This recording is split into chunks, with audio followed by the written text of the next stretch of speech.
Ini adalah kisahku.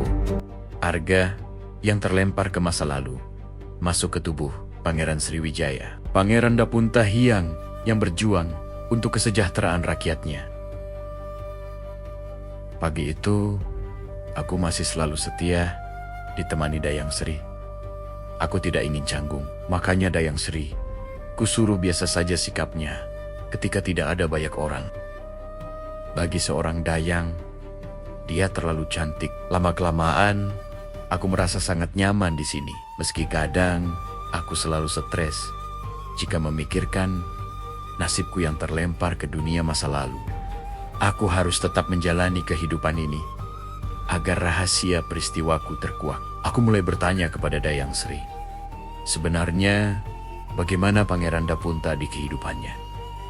Walaupun Dayang Sri selalu merasa aneh dengan sikapku, karena tuannya agak berbeda, namun kami tetap selalu dekat seperti teman, tapi mesra. Gila banget kan, aku sama Dayang Sri. Hari itu, aku ingin sekali melihat keluar istana. Bagaimana kehidupan kerajaan Sriwijaya. Penasaran bagaimana aktivitas orang-orang setiap harinya. Karena Dapunta pernah diserang perompak di sungai, Dayang Sri menyarankan aku untuk ganti pakaian agar tidak diketahui kalau aku seorang pangeran.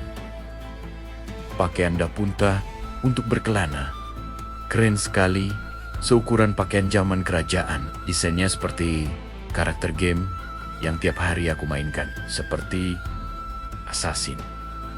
Dengan semangat gembira, aku dibantu Dayang Sri untuk keluar istana melalui jalan belakang yang menuju dermaga kecil untuk arus keluar masuk barang upeti kerajaan dari rakyat. Malam itu, aku berlari menyusuri lorong istana keraton, menghindari jam jaga malam prajurit kerajaan.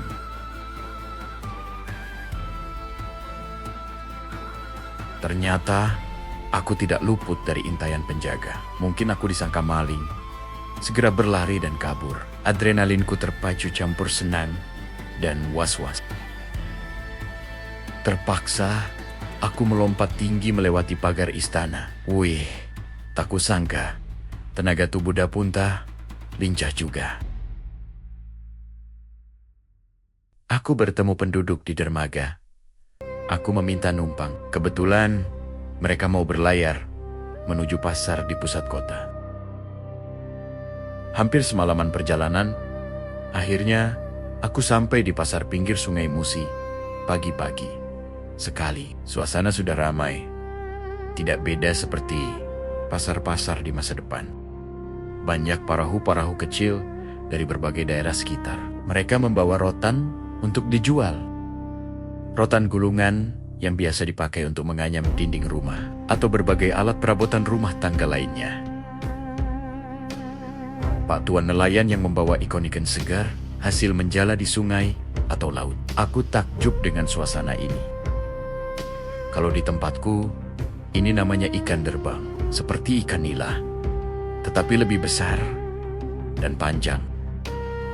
Seorang ibu-ibu penjual rempah-rempah dibantu anaknya yang masih kecil. Dia berjualan dekat sekali dengan sungai. Ini gubuk mengapung di atas sungai. Ibu ini membuka jasa cuci perabot rumah tangga. Tak disangka, di era Sriwijaya sudah ada mini laundry.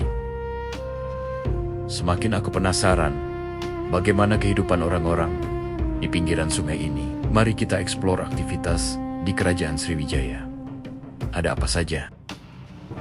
Ikan yang dikeringkan, kemudian dicampur sedikit tepung sagu. Mungkin ini cikal bakal empik-empik Palembang. Bapak tua yang kekar ini menjual senjata tajam alias pisau dan alat rumah tangga sejenisnya. Bapak ini pasti dari kedatuan atau klan Mandura. Banyak pandai besi di sana. Tentunya senjata militer kerajaan juga dari Mandura. Aku lihat lagi perahu yang membawa rempah-rempah. Mungkin ini dari pedesaan Verona. Di samping hasil emasnya, Verona pemasok komoditas hasil pertanian yang unggul. Mandura yang unggul dalam besi veruna emas, dan rempah-rempahnya. Aku rasa kerajaan sangat bergantung dengan dua klan ini.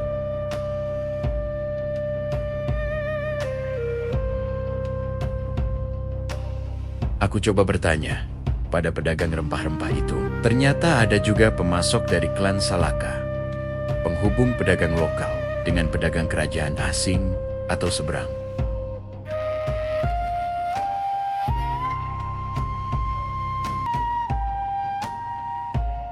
Kuteruskan lagi perjalananku, melihat bagaimana mereka menenun kain dengan alat yang disebut gedebak. Benang itu terbuat dari serat tanaman, seperti kapas, rami, atau sutra untuk menciptakan lembaran yang indah dan berkualitas tinggi. Sering aku jumpai juga prajurit istana yang sedang patroli. Kalau di masa depan ini, polisi lalu lintas ya.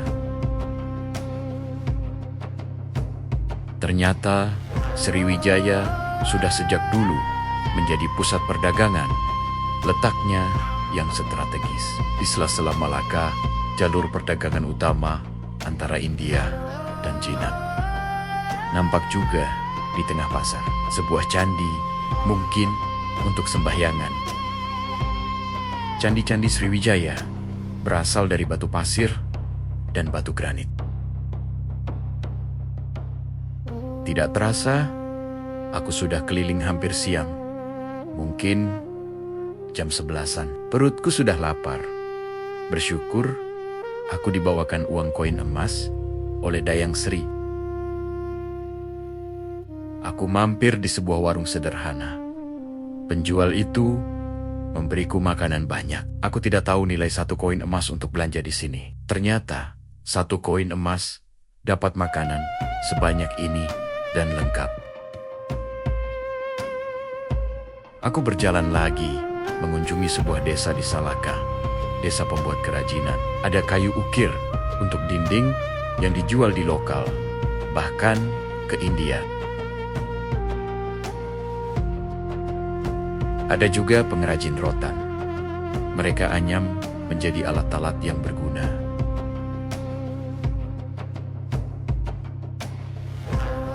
Di desa ini juga memproduksi gerabah dengan bentuk yang bagus dan bermotif.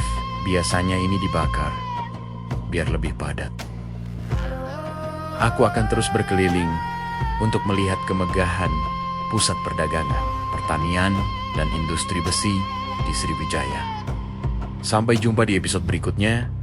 Jangan sampai ketinggalan untuk selalu mengikuti petualanganku yang bersejarah di kerajaan ini.